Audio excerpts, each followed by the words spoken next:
Look at Libération because they're talking about high unemployment in France. That's right. Well, we're starting off with Libération and Le Jabi, the lingerie manufacturer, which announced that it's going to be closing down its last factory. Obviously, bad news. 750,000 jobs over the past 10 years have been lost in the manufacturing industry in France. And so that's why Libération is basically calling this devastating. They're saying that, it's part of a broader story, really, of a crumbling industry in France. And in fact, there's only so much that the politicians can do. They're losing jobs. The companies here in France are losing jobs to outsourcing, to competition from developing countries. And so in the end, one of the lessons that's being drawn from this is that specialized high-end items, such as the lingerie being produced by these companies, is not even immune to the vagaries of globalization.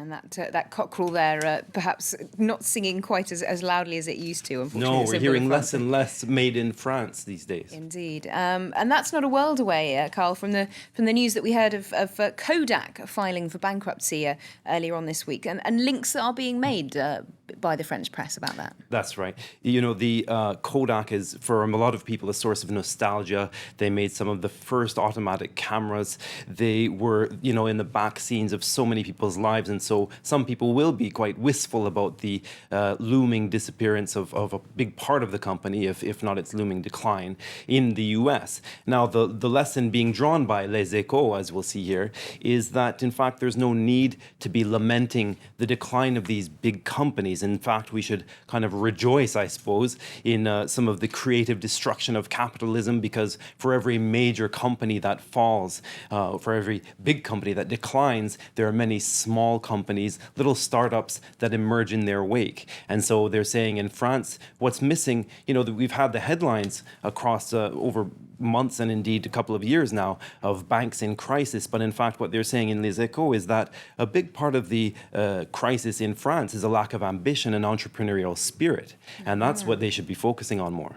Okay, interesting. And in fact, staying with the business side of things, this week, we saw a meeting between the French government and major unions talking about tackling those high unemployment levels here in France. Yes, indeed. I mean, the Nicolas Sarkozy, if we see the pages of Le Parisien, we can see that he's as trying to draguer les ouvriers, in other words, chat up the workers. And so he's visiting the odd factory here and there in a bid to charm the working class. Now, he's trying to make up perhaps for lost ground, because he sees that many of the workers across France have long been held in the sway of the Socialist Party. And in fact, Marine Le Pen at the far right has led a charm offensive across the working class in recent weeks as well. So he's trying to charm them perhaps on his own turf and say, listen, this government is in action. We saw the president shuttling from meeting to meeting this week, the major summit about restructuring and indeed trying to tackle unemployment levels. But I think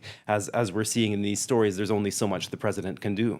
Okay, well, we're going to leave those rather depressing earthly matters to one side now, because Le Parisien is talking about some extraterrestrial news this Friday. That's right. We've got 7 kilograms of rock from Mars.